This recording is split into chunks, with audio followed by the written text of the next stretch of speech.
Hello students, welcome back to my channel. Student, अगर आपको board exam देना है तो मैं आपके लिए लेकर आया हूं एक बहुत ही इंपॉर्टेंट वीडियो। स्टूडेंट, इस वीडियो में मैं आपको बताऊंगा कि बोर्ड परीक्षा की कॉपी कैसे लिखें। देखिए, आपने बहुत अच्छी तैयारी की है, लेकिन अगर आपको बोर्ड एग्जाम में कॉपी लिखने का सही तरीका नहीं मालूम है तो आप अपने लक्ष्य को प्राप्त नहीं कर सकते। यानी कि आप 90% प्लस मार्क अचीव नहीं कर सकते, क्योंकि जब आप कॉपी ही नहीं लिख पाएंगे तो आपको एग्जामिनर नंबर क्या देगा।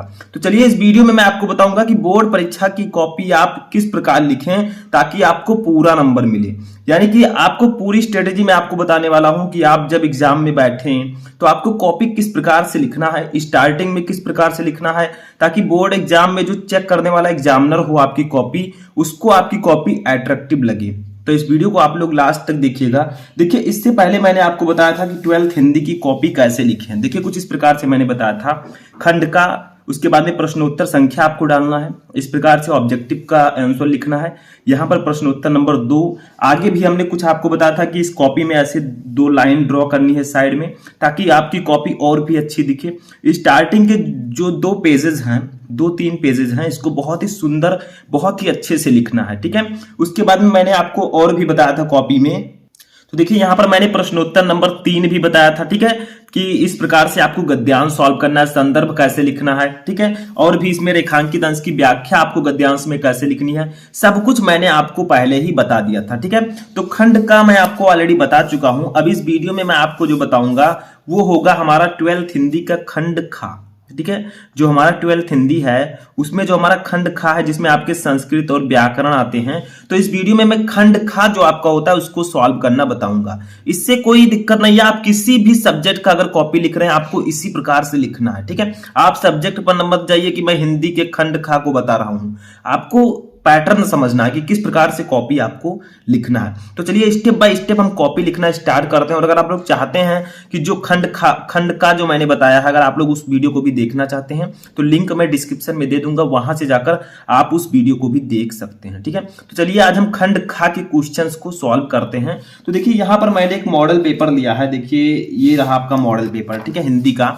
देखिए, ये मॉडल पेपर है। ठीक है, यहां से हमारा खंड खा स्टार्ट होता है, तो हम यहां से स्टार्ट करेंगे। जो मॉडल पेपर जारी किया गया था उसी के क्वेश्चंस को हम सॉल्व करेंगे और ये भी जानेंगे कि कॉपी कैसे लिखा जाता है। तो चलिए स्टार्ट करते हैं।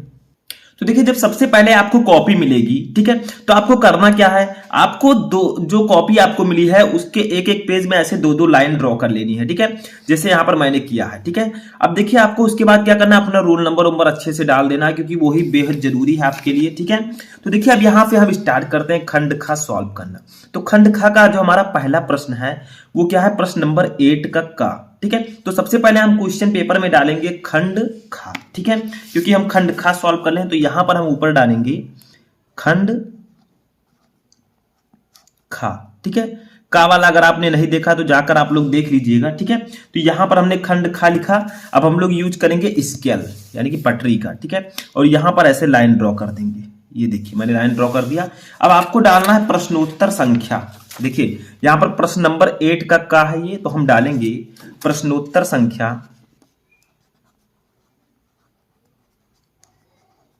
प्रश्नोत्तर संख्या 8 का। ठीक है, 8 का। इस प्रकार से आपको डाल देना है। बहुत सारे स्टूडेंट कमेंट करते हैं कि सर, जो आपने पेन से ये डाला है, ब्लैक पेन से, वो क्या मैं स्केच से भी डाल सकता हूं, जो यहां पर हमारे पास स्केच है? तो हाँ, बिल्कुल आप डाल सकते हैं। ठीक है, आपको हेडिंग जिस प्रकार से आप अच्छे से डाल सकते हैं उस प्रकार से आपको लिखना है। स्केच का यूज करना है, या फिर मीडियम साइज के जो पेन आते हैं उसका आप यूज कर सकते हैं। बस ये ब्लैक होना चाहिए। ठीक है, ब्लैक पेन, ये ब्लैक होना चाहिए। ठीक है, आपको ब्लैक ब्लू स्केच का ही यूज करना है। बोर्ड एग्जाम की कॉपी में आपको रेड ये सब यूज नहीं करना है। ठीक है, हरा, नीला, हरा, ठीक है, और पीला, ये सब स्केच आपको यूज नहीं करना है। ठीक है, और ना ही पेन। तो देखिए, हमने प्रश्नोत्तर संख्या 8 का डाला। अब देखिए, प्रश्नोत्तर संख्या 8 का जो है, इसमें हमें करना क्या है, दिए गए संस्कृत गद्यांशों में से किसी एक का ससंदर्भ हिंदी में अनुवाद कीजिए।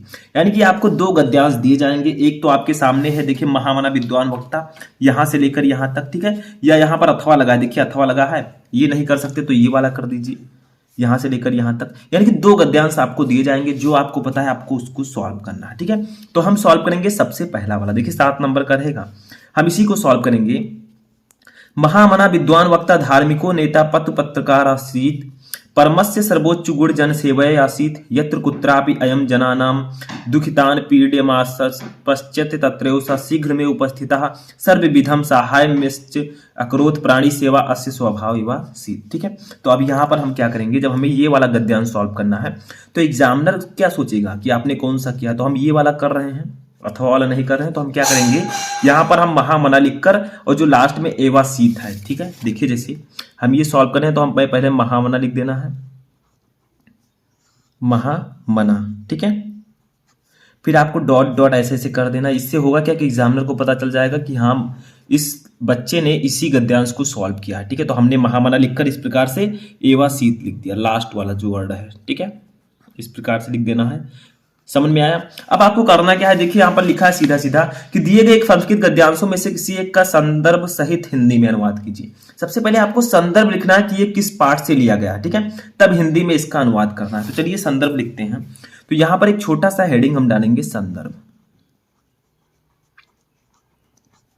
संदर्भ हमने डाला। अब स्केल की सहायता से आपको ऐसे लाइन ड्रॉ कर देनी है, ठीक है, और यहां पर संदर्भ लिखना है। क्योंकि ये जो हमारा गद्यांश है, संस्कृत का गद्यांश है, ये महामना मालवीय चैप्टर से लिया गया है। ठीक है, जो ये गद्यांश है ये महामना मालवीय चैप्टर से लिया गया है। तो चलिए इसका संदर्भ लिखते हैं।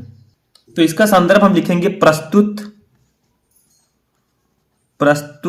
गद्यांश, ठीक है, या प्रस्तुत गद्य खंड हम लिख सकते हैं। तो प्रस्तुत गद्यांश लिख देते हैं। प्रस्तुत गद्यांश हमारी पाठ्य पुस्तक, हमारी पाठ्य पुस्तक के कौन सा भाग है, देखिए संस्कृत भाग है, तो हम लिखेंगे संस्कृत भाग।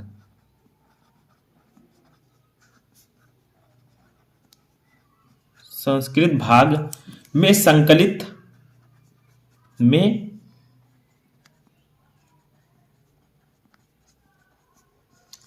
अब हम लिखेंगे पाठ का नाम। पाठ का नाम है महामना मालवीय, महामना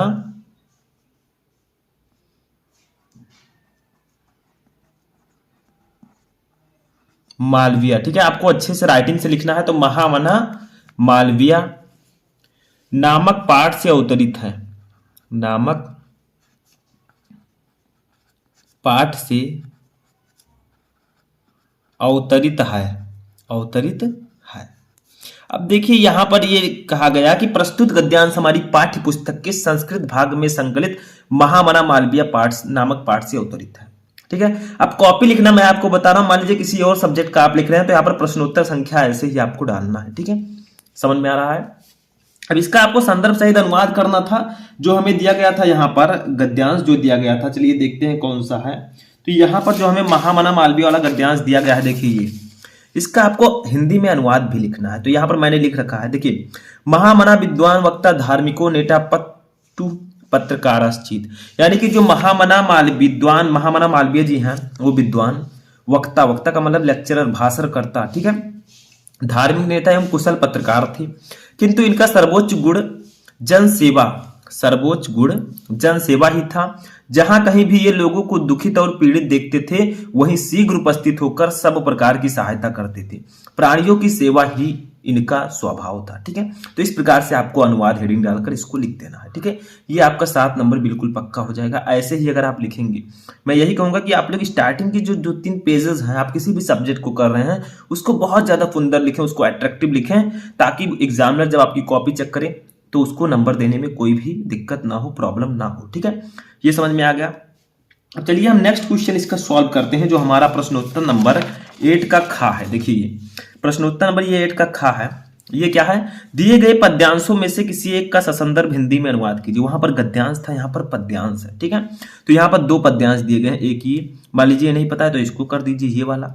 ठीक है, समझ में आया? इसके लिए भी आपको 7 नंबर मिलेगा। जैसे हिंदी गद्य पद होता है वैसे संस्कृत में भी गद्यांश पद्यांश होता है। तो चलिए इसमें भी हम सॉल्व करते हैं। इसमें हम ये वाला सॉल्व करते हैं। ठीक है, ये लिया गया सुभाषित रत्नानी चैप्टर से। तो चलिए इसी को सॉल्व करते हैं। तो हम हेडिंग डालेंगे। तो देखिए ये हमारा प्रश्नोत्तर नंबर 8 का खा। तो हम लिखेंगे यहां पर प्रश्नोत्तर संख्या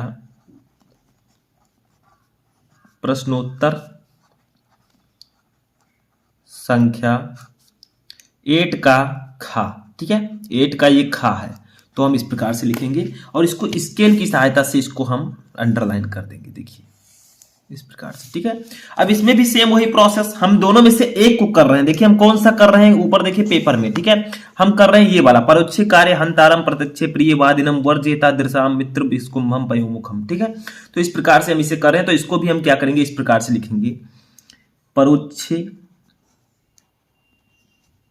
परोक्षे कार्य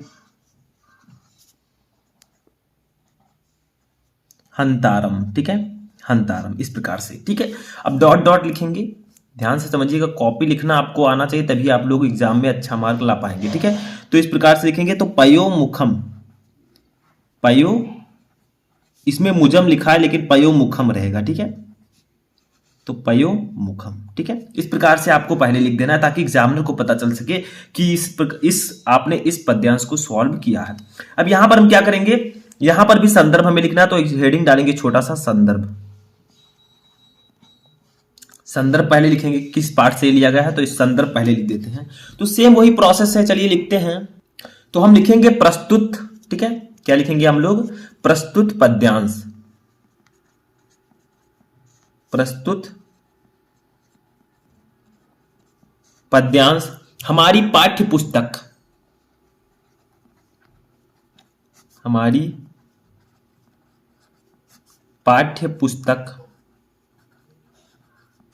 के संस्कृत भाग। ठीक है, उसी प्रकार से आपको लिखना है के, अब आपको ब्लैक पेन से लिखना है संस्कृत भाग, संस्कृत भाग में संकलित, में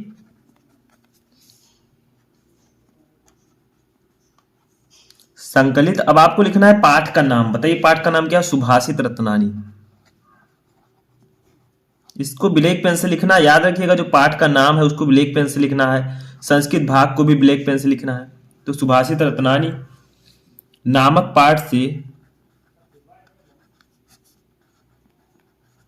पाठ से अवतरित है, या उद्घृत है भी आप लिख सकते हैं, अवतरित है। ठीक है, बस ये आपका संदर्भ हो चुका है। तो प्रस्तुत पद्यांश हमारी पाठ्य पुस्तक के संस्कृत भाग में संकलित सुभाषित रत्नानी नामक पाठ से अवतरित है। ठीक है, अब अनुवाद इसका करते हैं, जो हमारा ये हिंदी पद्यांश था। ठीक है, इसका अनुवाद कर लेते हैं। तो हमारा पद्यांश क्या था, देखिए, तो पद्यांश था कि परोक्षे कार्य हंतारम प्रत्यक्षे प्रिय वादिनम वर्जेता दृशाम मित्र विस्कुंभम पयोमुखम। इसका मतलब होगा कि जो पीठ पीछे काम बिगाड़ने वाला हो पर सामने मीठा बोलने वाला हो, ऐसे मित्र को उसी प्रकार छोड़ देना चाहिए जिस प्रकार विष से भरे घड़े को जिसके ऊपरी भाग में दूध हो, उसे छोड़ दिया जाता है। यानी कि ये आपका ऐसा मित्र जो आपके पीठ पीछे आपका काम बिगाड़ता हो और सामने मीठा बोलता हो, उसको उसी प्रकार छोड़ दीजिए जिस प्रकार किसी विष से भरे घड़े को जिसके ऊपर दूध लगा होता है उसको हम छोड़ देते हैं। ठीक है, ये आपका हो गया प्रश्न उत्तर नंबर 8 का खा। अब चलिए नेक्स्ट क्वेश्चन देखते हैं कैसे सॉल्व करेंगे। अब देखिए इसमें हमारा नेक्स्ट क्वेश्चन जो है, देखिए यहां पर 9 से है, प्रश्न उत्तर नंबर 9। निम्नलिखित मुहावरों में से किसी एक का अर्थ लिखकर वाक्य में प्रयोग कीजिए। यानी कि 4 मुहावरे आपको दिए गए हैं, 1 2 3 4, इसमें से किसी एक का अर्थ लिखकर आपको वाक्य प्रयोग करना है। कैसे करोगे, चलिए देखते हैं। ठीक है, तो हम डालेंगे प्रश्नोत्तर नंबर 9। तो लिखिए यहां पर प्रश्नोत्तर संख्या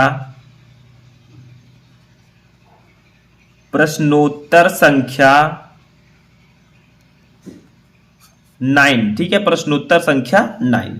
अब यहां पर हमने ऐसे हेडिंग डाल दिया, अब हमें क्या करना है, अंडरलाइन यहां पर कर देना है। ठीक है, जैसे हम अभी तक करते आए हैं, तो ये देखिए हमने अंडरलाइन कर दिया। ठीक है, अब देखिए आपको क्या करना है, इन 4 में से किसी एक मुहावरे का अर्थ लिखना है। तो आपको जो पता है आप वो कर सकते हैं, मैं पहला वाला सॉल्व करवा देता हूं। ठीक है, तलवार की धार पर चलना। तो यहां पर हम ऐसे लिखेंगे, फर्स्ट यहां पर हम लिखेंगे तलवार की धार पर चलना। ठीक है, तलवार की धार पर चलना, तलवार की धार पर चलना। ठीक है, आप लोग कहेंगे क्वेश्चन तो उतारना, लेकिन थोड़ा सा आपको लिख देना, इसका अर्थ आपको लिखना है, फिर वाक्य प्रयोग करना है। तो तलवार की धार पर चलना यानी कि बहुत कठिन कार्य करना, बहुत कठिन कार्य करना, कार्य करना। ठीक है, तो ये हमने इसका अर्थ लिखा। अब यहां पर हम हेडिंग डालेंगे वाक्य प्रयोग। आप यहां पर भी डाल सकते हैं, लेकिन हम यहां पर डालेंगे वाक्य प्रयोग। आपको अर्थ लिखकर वाक्य प्रयोग करना है, ठीक है। तो यहां पर हमने हेडिंग डाल दिया वाक्य प्रयोग। अब ऐसे आप लोगों को अंडरलाइन कर देना है। अब देखिए वाक्य प्रयोग में हम क्या लिखेंगे कि आज के समय में, आज के समय में मेहनत व ईमानदारी से, मेहनत व ईमानदारी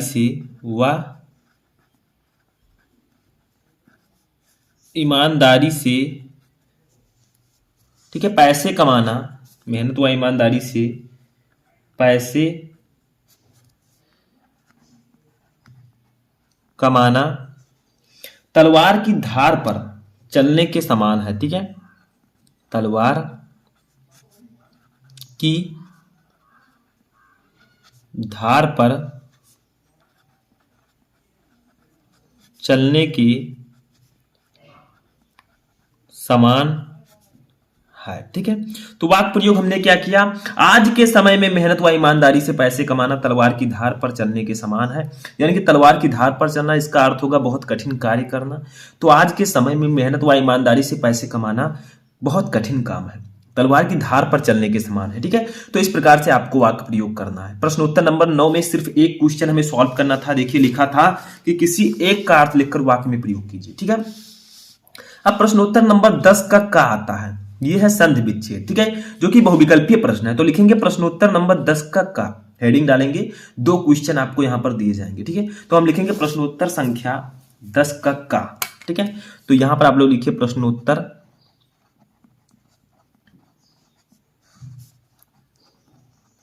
संख्या 10 का, ठीक है। ये आप लोग इस प्रकार से आपको हेडिंग डालना है 10 का। देखिए 10 का सॉल्व करें तो आप 10 का डालिए, खा सॉल्व करें खा डालिए, इस प्रकार से, ठीक है। अब हमने ये हेडिंग डाल दिया। अब देखिए आपको क्या करना है, ये बहुविकल्पीय प्रश्न है। इसमें जैसे फर्स्ट है तथापि का संधि विच्छेद है, तथापि का सही संधि विच्छेद क्या होगा, तो आपके पास ऑप्शंस हैं, ठीक है। आपका ए है तथ धन पी, बी है तथा धन अपि, सी है ता धन थापि और डी है तथ धन अपि। देखिए जो ए बी सी डी लिखा है ये काखा गाघा भी लिखा आ सकता है, लेकिन काखा गाघा ए बी सी डी से हमें क्या मतलब, हमें ऑप्शन सही पता होना चाहिए। तो इसका सही ऑप्शन कौन सा होगा, इसका सही ऑप्शन होगा ऑप्शन नंबर बी। तो हम लोग यहां पर क्या लिखेंगे, फर्स्ट का बी सही है, ठीक है। तो हम यहां पर लिखेंगे ऐसे फर्स्ट, ठीक है। इसका सही कौन सा है, इसका सही है बी, इसका बी वाला सही है। अब बी वाला है क्या, तथा धन अपि, ठीक है। इस प्रकार से आपको लिख देना है। समझ में आ रहा है, कोई दिक्कत नहीं होना चाहिए। देखिए प्रश्नोत्तर नंबर 10 का जो तथापि का सही संधि विच्छेद है वो बी वाला सही है। अब हम क्या करेंगे, इसका सेकंड देखेंगे, देश का सेकंड परमेश्वर का संधि विच्छेद है। बताइए परमेश्वर का सही संधि विच्छेद क्या होगा, ए है पर धन ईश्वर, उसके बाद में और ऑप्शन देखते हैं। बी देखिए, बी है परम धन ऐश्वर, सी है परम धन ईश्वर, डी है परे धन मेश्वर। तो इसका राइट आंसर क्या होगा, इसका राइट आंसर होगा option number option number C, परम धन ईश्वर, ठीक है। तो ये वाला ऑप्शन आपका सही होगा। तो हम लोग यहां पर लिखेंगे परमेश्वर का सही संधि विच्छेद क्या है, परम धन ईश्वर। तो यहां पर हम दूसरा का लिखेंगे, दूसरा, ठीक है, क्योंकि दूसरे का कौन सा सही है, दूसरे का आपका सही है सी वाला। दूसरे का कौन सा सही है, सी वाला। सी वाला है क्या, सी वाला है परम धन ईश्वर, परम धन ईश्वर, ठीक है। तो ये वाला ऑप्शन आपका सही होगा। समझ में आ रहा है। अभी एक और है इसमें, तीसरा है, उसको भी देखते हैं। तीसरा हमारा है ये सी वाला, तीसरा, ठीक है। गायका का संधि विच्छेद है। गायका का सही संधि विच्छेद क्या होगा, ए है गा धन आयका, बी है गा धन यका, सी है गय धन अका, डी है गाय धन का। तो इसका ऑप्शन नंबर सी सही होगा, गय धन अका। तो हम लिखेंगे तीसरे का क्या सही है, तीसरा, ठीक है। इसका सही है ऑप्शन नंबर सी, गय धन अका, ठीक है, गय धन अका। ये वाला ऑप्शन हमारा सही होगा। तो इस प्रकार से आपको संधि विच्छेद सॉल्व करना है। फर्स्ट का कौन सा सही है उसको लिखना है, फिर सही आंसर लिखना है। सेकंड का कौन सा सही है उसको लिखना है, थर्ड का जो सही है उसको लिखना है और आगे सही आंसर लिख देना है। बस 3 नंबर आपका क्लियर। चलिए नेक्स्ट क्वेश्चन देखते हैं। अब देखिए हमारा कौन सा आता है, हमारा प्रश्नोत्तर नंबर 10 का खा आता है। देखिए यहां पर, ठीक है। इसमें है विभक्ति और वचन, आपको सही वाला चूज करना। जैसे फर्स्ट है आत्मना, हमें विभक्ति और वचन है, कौन सा विभक्ति है कौन सा वचन है ये आपको सही बताना है। ठीक है, तो हम लोग यहाँ पर लिखेंगे प्रश्नोत्तर नंबर 10 का खा।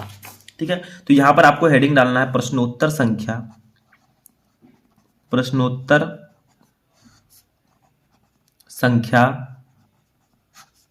10 का खा, 10 का खा। ठीक है, इस प्रकार से हमने डाला। इसको स्केल की सहायता से लाइन ड्रॉ करेंगे। यहां पर ये देखिए, ये हमने लाइन ड्रॉ कर दिया। इसमें भी 2 क्वेश्चन है, फर्स्ट सेकंड, तो यहां पर हम लिखेंगे फर्स्ट।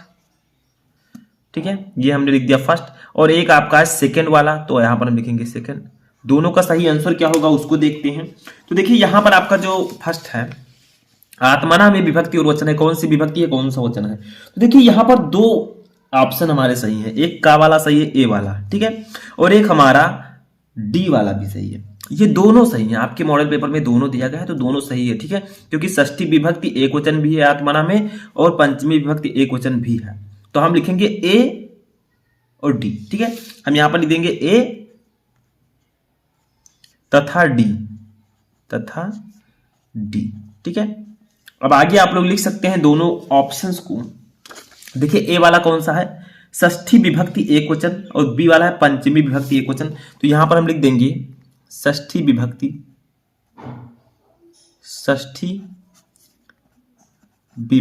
एक वचन, षष्ठी विभक्ति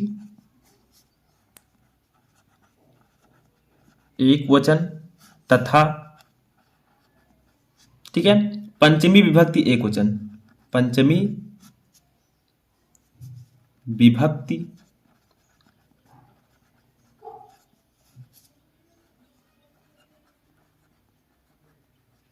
एक वचन। ठीक है, इस प्रकार से आप इसको लिख सकते हैं। दोनों ऑप्शन आपके सही हैं तो इस प्रकार से आप लिखिए, लेकिन ऐसा होता नहीं है कि दोनों ऑप्शन सही हो, लेकिन इसमें दे दिया गया। ठीक है, इसमें दूसरा हमारा नाम नान में विभक्ति और वचन है, इसमें कौन सी विभक्ति कौन सा वचन है, तो इसका राइट आंसर होगा ऑप्शन नंबर सी, षष्ठी विभक्ति बहुवचन। ठीक है, तो ये सी वाला ऑप्शन सही होगा, तो इसका ऑप्शन नंबर सी सही है।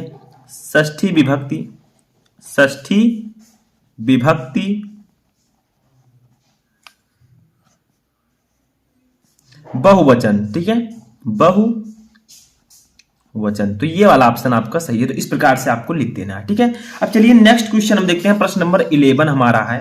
ठीक है, उसको सॉल्व करते हैं। देखिए निम्नलिखित शब्द युग्मों का सही अर्थ चयन करके लिखिए। आपको सही अर्थ बताना। जैसे फर्स्ट है वसन व्यसन, इसका सही अर्थ कौन सा है, तो चलिए देखते हैं।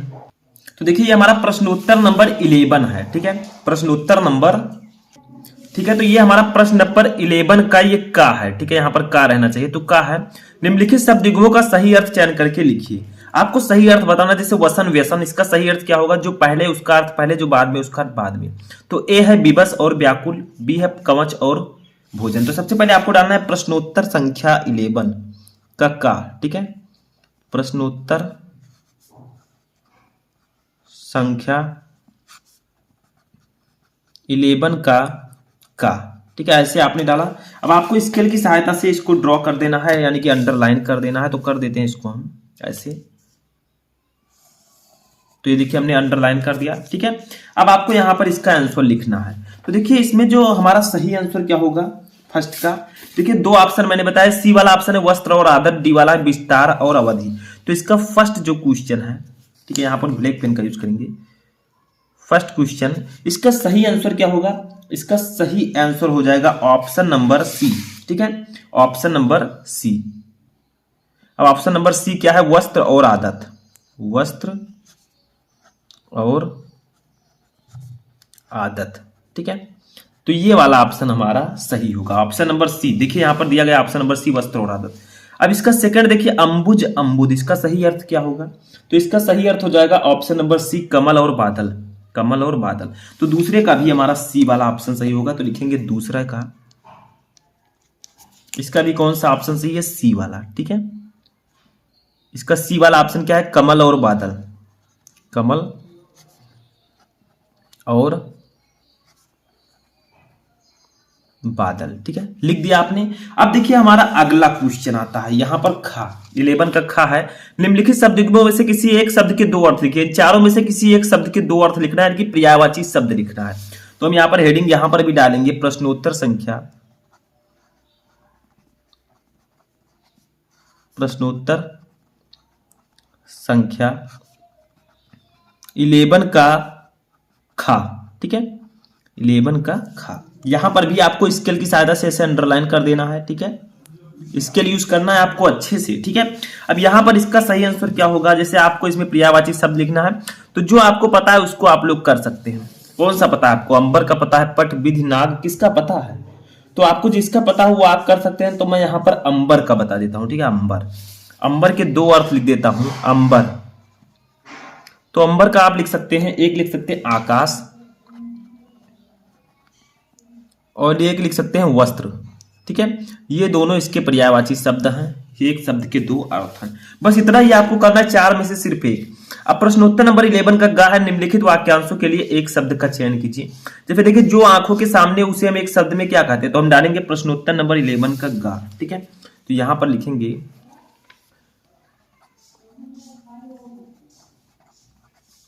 प्रश्नोत्तर संख्या 11 का गा। ठीक है, ये हमने हेडिंग डाला।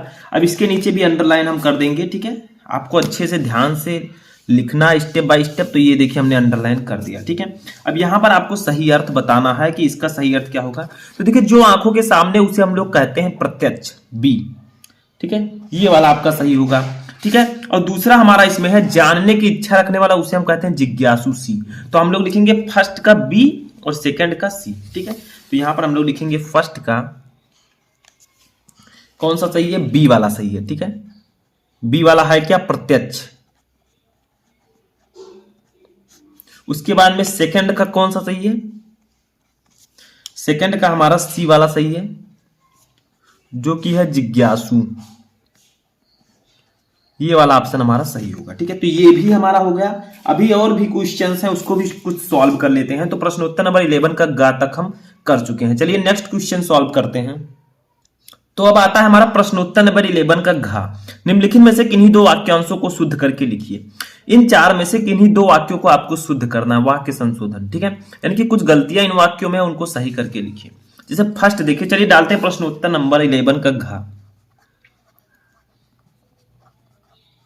प्रश्नोत्तर संख्या 11 का घा। ठीक है, इस प्रकार से हमने डाला। अब हम लोग स्केल की सहायता से क्या कर लेंगे, अंडरलाइन कर देंगे। ठीक है, सेम वही प्रोसेस है पूरा। तो यहां पर हम अंडरलाइन करते हैं। ठीक है, अंडरलाइन हमने कर दिया। अब देखिए, आपको सही करके लिखना है। जैसे मान लीजिए आपको फर्स्ट सेकेंड दो करना है, तो फर्स्ट वाला हम करते हैं, तुम तो कुर्सी पर बैठे हैं। ठीक है, तो तुम तो कुर्सी पर बैठे हैं, देखिए सुनने में कैसा लग रहा है, गलत। तुम तो कुर्सी पर बैठे हो। ठीक है, तो इस प्रकार से आपको लिख देना है। ठीक है, तुम तो कुर्सी पर बैठे हो। तो चलिए लिख देते हैं इसका सही आंसर, तुम तो कुर्सी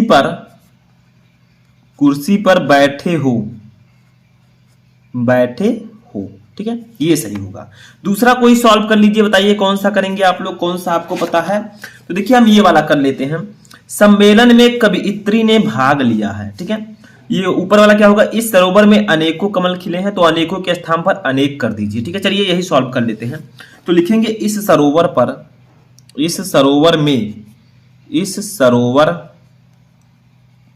में अनेक फूल खिले हैं, अनेक कमल खिले हैं, अनेक कमल खिले हैं, खिले हैं। ठीक है, ये आपका सही होगा आंसर। देखिए अनेकों लिखने की कोई जरूरत नहीं है, अनेक ही अपने आप में अनेक है, इसमें अनेकों लगाने की कोई जरूरत नहीं है। तो ये आपका सही हो जाएगा।